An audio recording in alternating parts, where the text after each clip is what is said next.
At 11:23 p.m., she sent the text like she'd rehearsed it, working late with the team.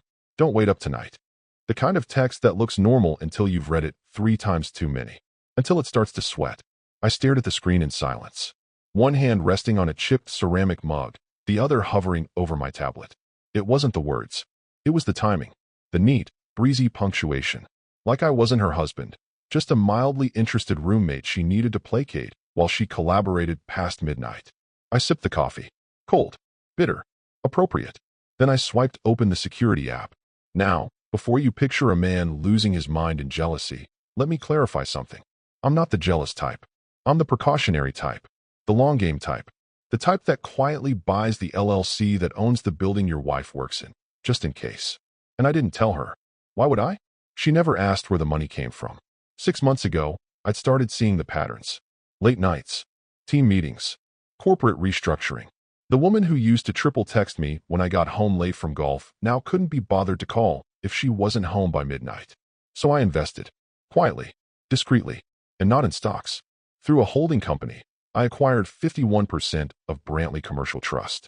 Brantley, in turn, owns a few office parks, one of which includes the nicely polished downtown high-rise where my lovely wife's marketing firm rents 2 floors. She had no idea. Why would she? I was just in consulting. She glazed over whenever I mentioned tax shields or distressed debt. At 11:41 p.m., I watched the grainy infrared feed from the elevator. She walked in with Brian. Brian from finance. Not her team. Just him. 2 coffees. No laptops. No folders. No sense of urgency. Unless you count the way her hand rested on his arm just a second too long. They laughed. He pressed the button for floor 17. Executive break room. Not their floor. They got off. He scanned his badge. I saw the red door swing open. She slipped in behind him. I didn't move. I didn't even blink. I watched the timer in the upper right corner tick on. 11:43 p.m. 11:44 p.m. 11:45 p.m. At 11:47 p.m., I sent a single message. I know. I'm watching. Hope you and Brian from finance enjoy your one-on-one. Then I powered off my phone. Silence. No shaking hands. No pacing. Just stillness. My heart didn't even speed up. That's the part that would probably surprise her. She always expected drama. Noise. But rage is a currency I don't waste anymore. I deal in strategy now. And since you've made it this far, take a second to subscribe. More than 90% of listeners don't. And believe me, the team sees that. You keep us fueled, and this story's just heating up. 3 minutes later, the phone began vibrating. Not once. Not twice. 30 times in 3 minutes. Then came the knocks.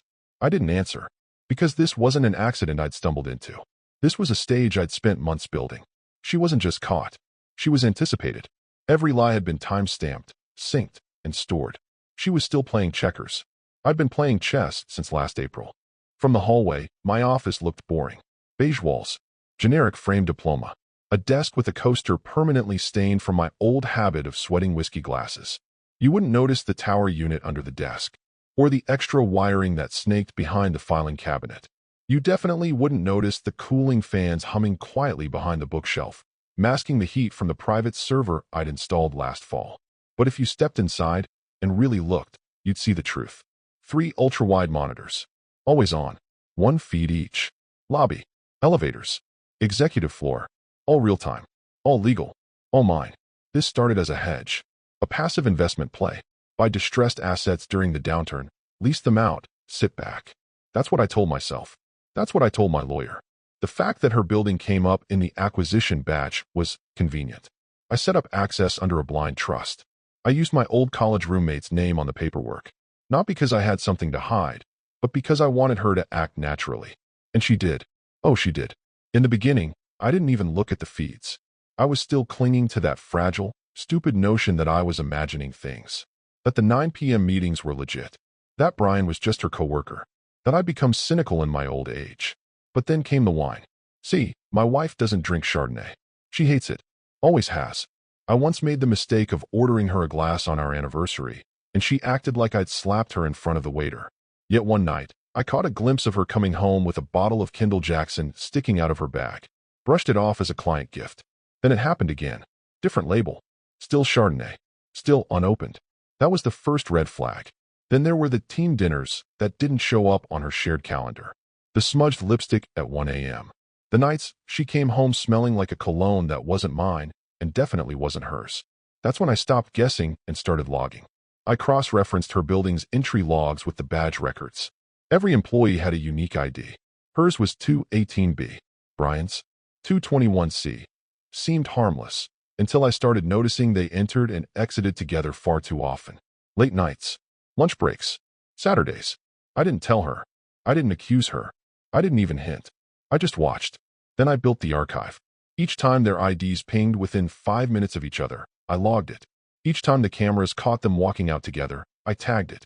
Each instance of her taking the long hallway instead of the front entrance, I filed it. I used a basic Python script to compile time matches. Called it crosspath.py. Even put a little red highlight on days with 3 or more overlaps. It was absurdly easy.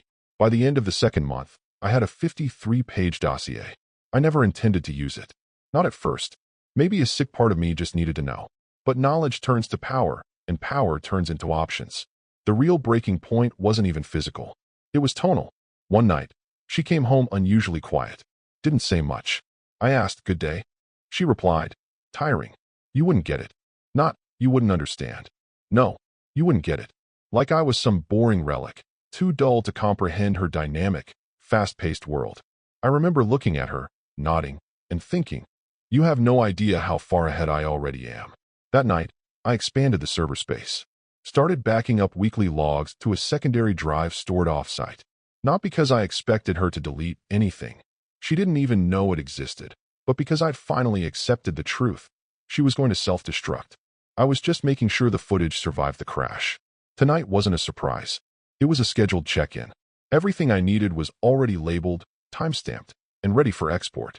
This was the part where she realized her little improv play had been running in front of a live audience.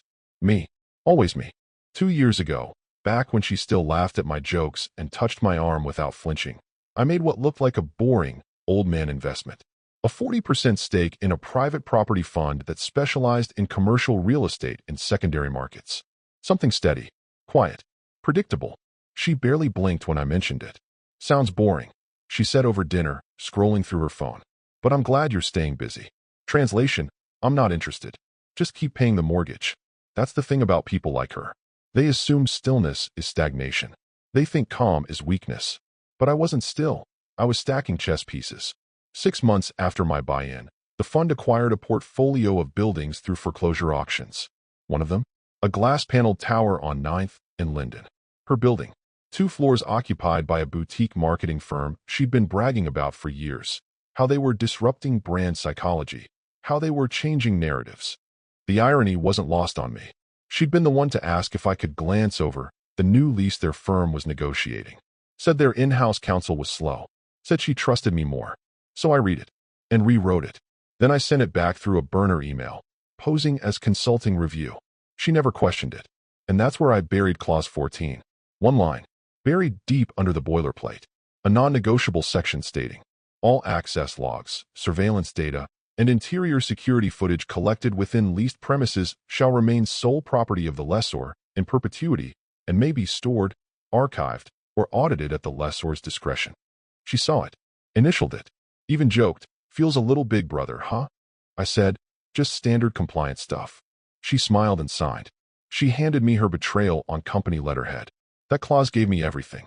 Not just the right to view the cameras, but the legal claim to retain and use any footage. Her office badge scans. Mine. Her movement logs. Mine. Every second she and Brian disappeared into conference rooms, break rooms, rear exits. Mine. And she helped write it. That's when the satisfaction turned sharp. Clean. Clinical. I turned the key 2 years ago. She just kept walking further into the trap, clip-clopping in her overpriced heels and smug little smirks. It wasn't even about intimacy anymore. It was about principle. I paid for her education. I mentored her through her first burnout. I was the reason she ever got in the door at that firm in the first place. And somewhere along the line, I became background noise. A walking wallet. This sweet but boring husband she kept around like a reliable sedan while she test drove sportier options. But I wasn't a sedan. I was a damn tank. When I printed out the footage stills, freeze frames of her brushing Brian's collar, of him gripping her waist in the break room, I stapled them to the lease copy. The one with her signature right next to Clause 14. Legal. Clean. Documented. The best part? She couldn't even claim privacy violation. Couldn't accuse me of spying.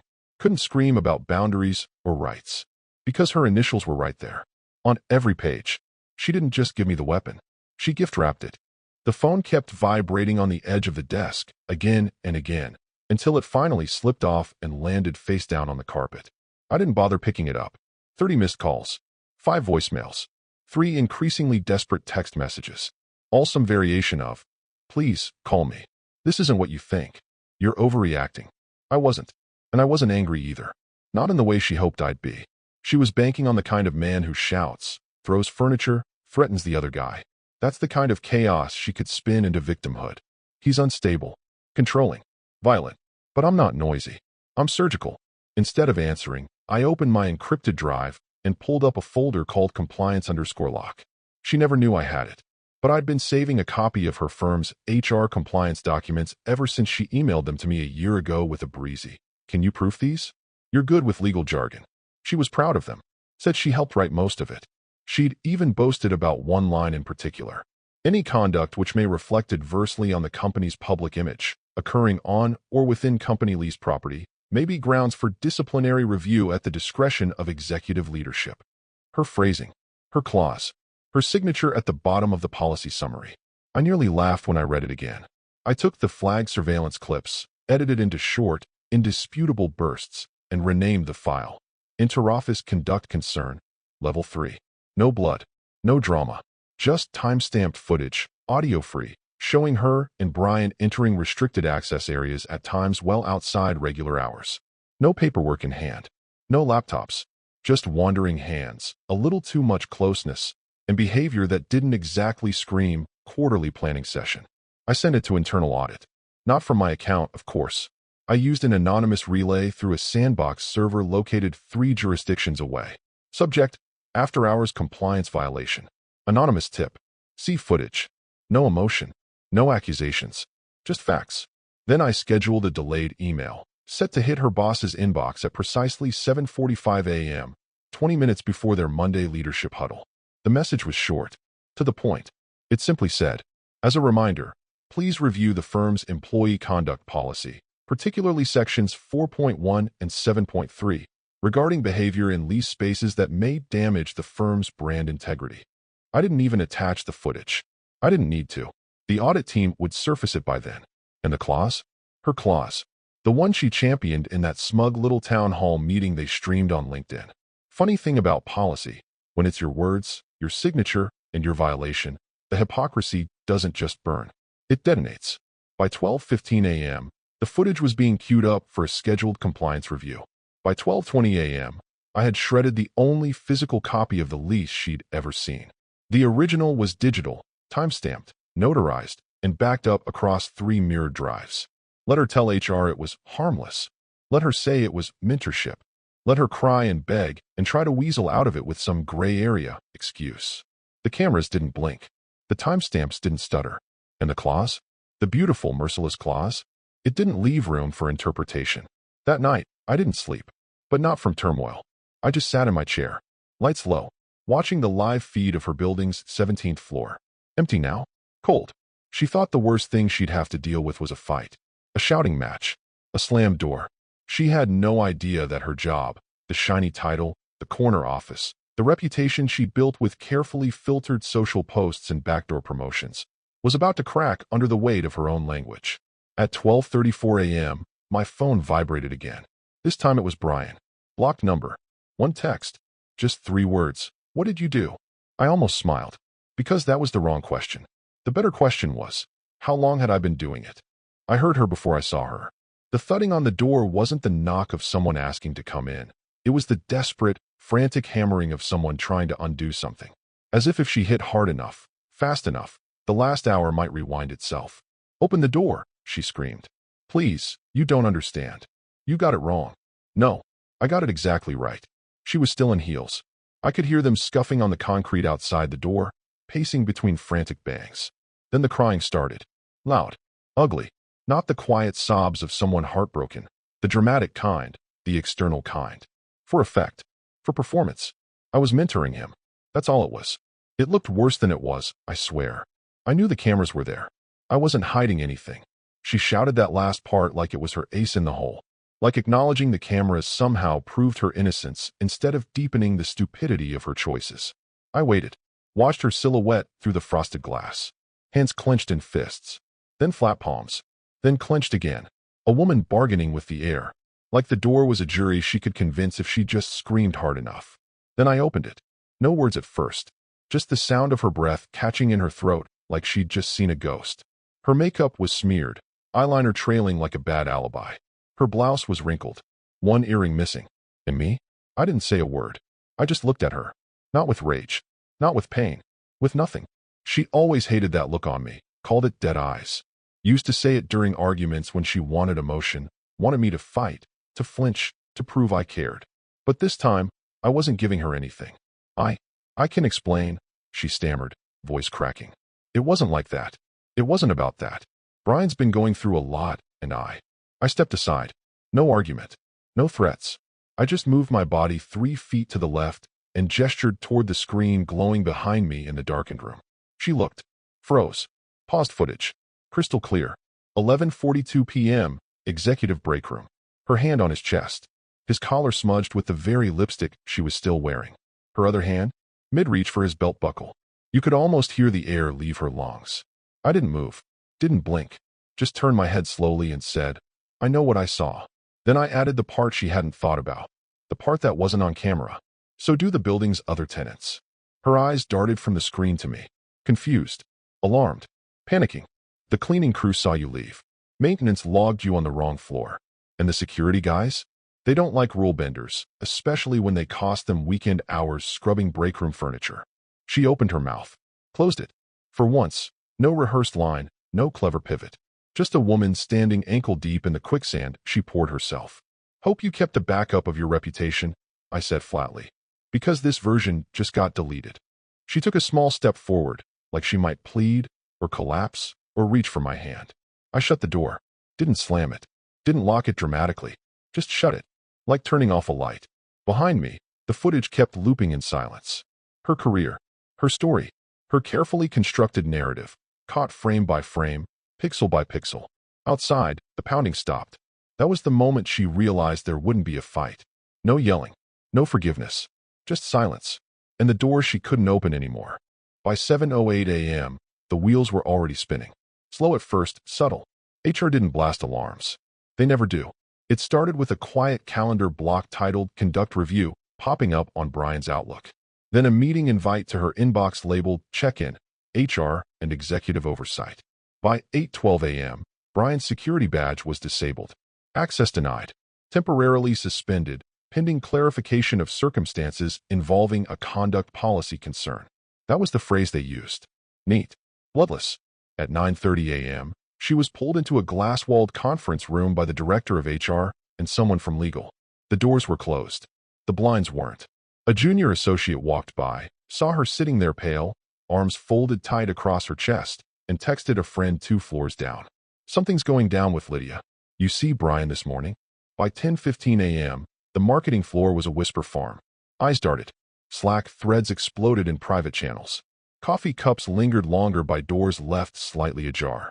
No one knew the full story, but they knew enough. She had always carried herself like the smartest person in the room. Crisp suits, over-articulated diction, pep talks in all-hands meetings that made interns feel like disciples. But now, she looked like someone trying to remember what lie she told last. At 11:03 a.m., I got the text. Just 2 words. Please talk. I ignored it. 5 minutes later, another one. They're twisting everything. I need you to tell them it was a misunderstanding. That one made me smile, barely. Then came the third. Longer. Almost tearful. I never meant to hurt anyone. It got complicated. I wasn't thinking. Please. Tell them it was a mistake. Please. That's when I finally replied. Just once. I told no one. Your behavior did. No emojis. No sign-off. Just the truth. Surgical. Undeniable. She didn't respond after that. What could she say? By noon, she was escorted to the elevators. Not with security, not handcuffed. Just accompanied. Polite. Respectful. Like a brittle flower being carried out of a room that was suddenly too loud. Administrative leave, the firm would later call it. Not a termination, just a pause for clarity. But everyone knew what that meant. The firm was buying time to plug leaks, bury risk, and distance themselves from the rot. Her team lead took over her client accounts. Brian's desk was cleared out by someone in facilities. Her nameplate came off the door within 48 hours. The head of internal audit, man I'd had lunch with twice over the years, called me that afternoon just to catch up. We talked about market trends, commercial real estate yields. Not once did he mention her name. He didn't have to. In places like that, glass towers and glass egos, humiliation travels faster than facts. She hadn't just violated a clause. She'd violated the illusion. And illusions are the only thing that keep those firms together. At 5:42 p.m., I received a final text. No please this time. No explanation. Just, did you do this to punish me? I stared at it for a full minute. Then I typed back. No, I did it to remind you. Everything you built was inside my walls. I never hit send. Some lessons are best learned in silence. She thought I was predictable. That was always her mistake. She used to joke about it, too, back when we still laughed together. Called me Mr. Routine. Said I was the type who bought the same brand of socks every year and read the financial section like it was scripture. She'd tease, I bet you'll retire and move into a condo with a balcony and a telescope so you can watch the market open in real time. She wasn't far off. I did buy a condo, but it wasn't for retirement. And the view? It wasn't of Wall Street. 3 years ago, I bought a one-bedroom apartment a block from her office. Nice place. Top floor. Balcony facing the alley where the staff entrance was located. She asked about it once, when she saw the closing documents on my desk. Why the sudden interest in real estate? She said, flipping through them. I shrugged. Just an investment. That was enough for her. She never asked again. Never came to see it. Probably assumed I let it sit empty, waiting for property values to rise. She was wrong. I furnished it sparsely. Neutral furniture. No photos. No personal touches. But the blinds? Perforated mesh, designed for watching without being seen. At first, it was just a place to think. A way to feel close to her when she started feeling far. I'd walk there from my office, sit with a cup of black coffee, and tell myself the gnawing doubt in my gut was paranoia. I'd watch the staff entrance. Watch her leave alone. And I'd feel guilty, like I was betraying her trust. Until one evening, I saw Brian. He exited the same door she had, 5 minutes earlier. His tie was loosened. His smile was smug. He looked over his shoulder like he expected applause. That was the first time I logged the overlap. Didn't mention it. Just wrote it down. Date. Time. Weather. He walked east. She circled back west, pretending they'd left separately. After that, I watched closer. 3 more times over 2 months, I caught the same sequence. Her stepping out, adjusting her blouse. Him following, jacket off, phone to his ear, pretending distance. By then, I'd already installed the motion-triggered camera behind the curtain. Auto record. Infrared. All legal. Mounted from my own property, aimed at a public alley. She couldn't accuse me of spying. I was just a man who liked to monitor his investment. But the truth was, I wasn't just watching them. I was watching her. Her choices. Her calculations. The shift in posture when she thought no one could see. The real version of her. The one that didn't perform for boardrooms or filtered Instagram stories. And what I saw wasn't just infidelity. It was entitlement. She wasn't sneaking around because she was afraid to hurt me. She was doing it because she didn't think I'd notice. She mistook my silence for cluelessness. My patience for ignorance. My kindness for weakness. What she didn't know is that the apartment wasn't the only thing I'd quietly purchased. I owned the storage unit where the server backup sat. I owned a minority share in the audit firm her company outsourced to. I even once hired a janitorial contractor for the building, just to test who came in and out after hours. Every move she made, every lie she rehearsed, I'd been 10 steps ahead. Not out of revenge. Out of principle. Because I didn't want to catch her by accident. I wanted to catch her by design. But tonight, I wasn't watching from the apartment. I didn't need to. The cameras were already rolling. The HR inquiry was already in motion. The internal timestamp logs, the cross-reference data, the clause she'd signed in the lease, all activated. She thought she'd escaped my view when she left the building. But she didn't realize I'd moved the game board long before she even picked up the first piece. Tonight, I wasn't watching the door. I was watching her unravel. From the inside. It was sometime in February, still cold enough that her breath fogged up the bathroom mirror after her showers, when she asked me, casually, "Why don't you ever ask where I've been?" She was brushing her hair, standing in that half-posed way women do when they know you're watching but pretend they don't care. The kind of moment built for trust. For intimacy. I sipped my tea and said, I trust what I see. She smiled, turned slightly, thought she'd heard devotion. But what I meant was footage. Logs. Data. The kind of seeing that doesn't blink, doesn't misremember, doesn't get manipulated. I trusted the access card swipe at 9:48 p.m. I trusted the 4-minute overlap with Brian's badge. I trusted the time-stamped images from 3 different angles, showing her arriving with no bag, leaving with her blouse untucked. What I didn't trust was her voice when she said, I was just helping with a deadline. That smile she gave me in the mirror? That wasn't affection. It was a test. She thought she was clever, drip-feeding just enough guilt to keep me passive. Her game was to make me ask, so she could feign indignation, accuse me of jealousy. So I never gave her the opening. I just kept collecting. It became a ritual. Every night she came home late, I logged it. Every weekend she claimed team off-site. I checked badge data. Every time her GPS accidentally stopped updating, I marked the time and location manually. And slowly, the puzzle assembled itself. No drama, no confrontations, just one silent piece after another. A breadcrumb trail, not to some sudden discovery, but to a confirmation. When it was ready, I turned it into a PDF. 128 pages. Labeled, indexed, cross-referenced. Notebooks full of notes reduced to clean, irrefutable exhibits. I titled it Closure. Not for me. I already had mine. For her. Because at some point, every liar needs to face a version of the truth they can't talk their way out of. Something not made of emotion or memory or argument, but of facts. I printed it on thick paper. The kind that feels expensive. The kind you associate with lawsuits or wills. I slipped it into a matte black envelope with her name. Just her first name, scrawled in my handwriting. Something old school. Personal. Then I waited. That night. The night I sent her the message and shut my phone off. I placed the envelope on the hallway table. Right by the front door, where she'd see it the second she stepped inside. She didn't even notice it at first. Too busy screaming. Too busy begging. When I shut the door in her face, I heard her pause. Then silence. She must have seen the envelope then. I didn't hear her pick it up. Didn't hear the flap open. I doubt she read it that night. But I know she took it.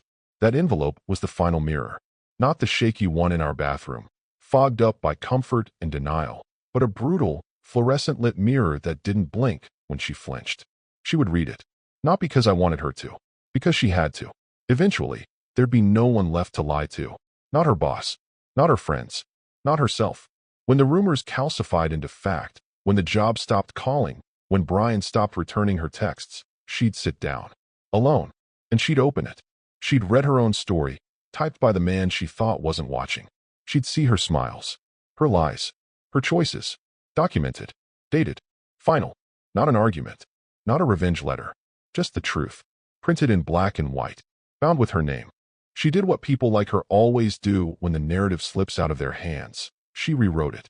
Within days of her leave, the text messages started circulating. Whispered through group chats, filtered through mutuals, passed along like gossip with a side of sympathy. She told them I was controlling. Said I had trust issues, that I was paranoid, that I tracked her without consent. She said I manipulated the footage, that I edited things to frame her, that Brian was just a friend she was mentoring through a rough patch. She even claimed the footage was old, that it wasn't even from that night. But here's the thing about digital trails, they don't bend to pity. Every swipe badge, every security timestamp, every Slack notification, email thread, meeting log, and calendar invite, archived. Immutable. Cold. When she told one of her colleagues over drinks that I'd hacked into the building's security system, that colleague, whose brother happened to work in IT, checked the lease documents himself. Clause 14. Signed. Dated. Witnessed. That's when the whispering started to shift. She tried salvaging her friendships next. The brunch crowd. The fitness group.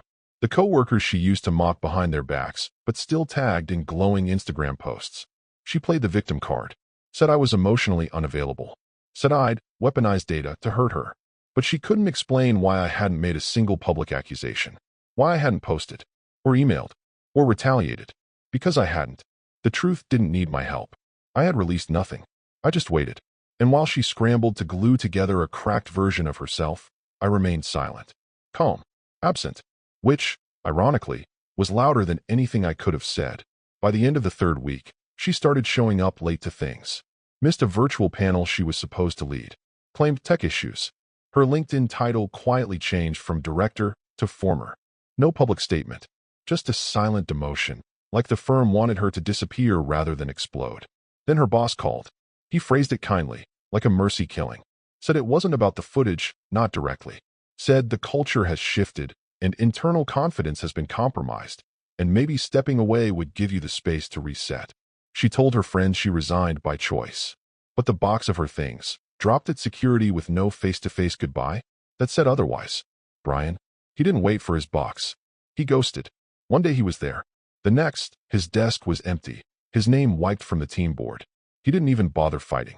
They weren't Romeo and Juliet. They were just two people who mistook shared guilt for connection. And when that guilt stopped being sexy, it got heavy. Fast.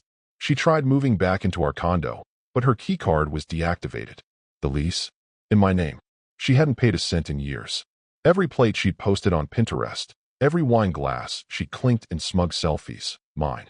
She ended up in her friend's spare room, living out of 3 suitcases and a hope that the dust would settle. It didn't. The firm never issued a press release. They just made her email bounce. And her silence, once powerfully curated, became a void. Clients stopped asking where she was. New hires didn't even know her name. The empire she built on charm and charisma evaporated the moment the lie became heavier than the myth. And me? I hadn't said a word. Not to a soul. Not to the board. Not to her friends. Not even to Brian. Because the moment I sent that text, I know. I'm watching.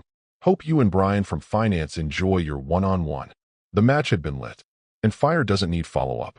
It took her 5 weeks to resurface professionally. She didn't post about it. No new beginnings. Caption, no humble brag about closing chapters. Just a quiet LinkedIn update that slipped through the algorithm like a ghost. Consultant, strategy group, Hanford and Cord. Mid-level. Not bad. Not great.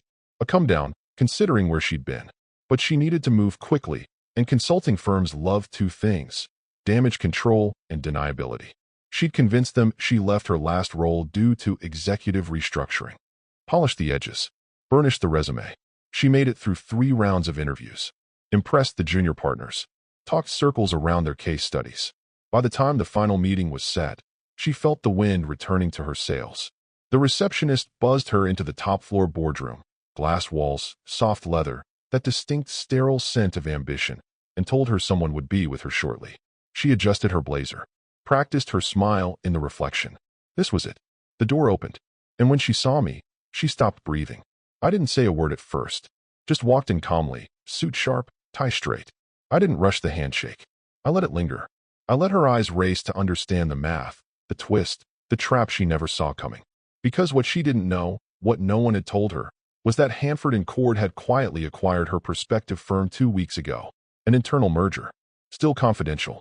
She had walked straight back into my ecosystem, and I hadn't needed to block her or blacklist her. I just waited. The system flushed her to me like a broken piece of code. I leaned in slightly, not close enough to intimidate, just enough for her to hear the weight of the sentence I'd been saving. Clause 14, I said smoothly. Still in effect. She blinked, her jaw tense. But she didn't move. She knew. She remembered the lease. The footage. The chain of events she tried so hard to bury. I assume, I continued, you've read the lease this time. She didn't respond. Because what could she say? She hadn't just walked into another job interview. She'd walked into the last door she thought I could open. She had run the numbers, scrubbed the past, recut the narrative, only to find that the man she once dismissed as overly methodical had quietly moved 3 spaces ahead while she wasn't even looking. I turned then. Not dramatically, not cruelly, just with finality. I walked out of the boardroom and left her standing there, in that uncomfortable silence only failure brings. I didn't look back. I didn't need to. She wasn't just humiliated. She was erased. Legally. Quietly. Efficiently. There were no police reports. No screaming matches. No slander. Just a sequence of clauses, policies, and signatures, signed by her, drafted with my help, and now, executed with surgical precision. That was the revenge. Not in exposing her, but in letting her live inside what she built, and watching the walls collapse, 1 clause at a time.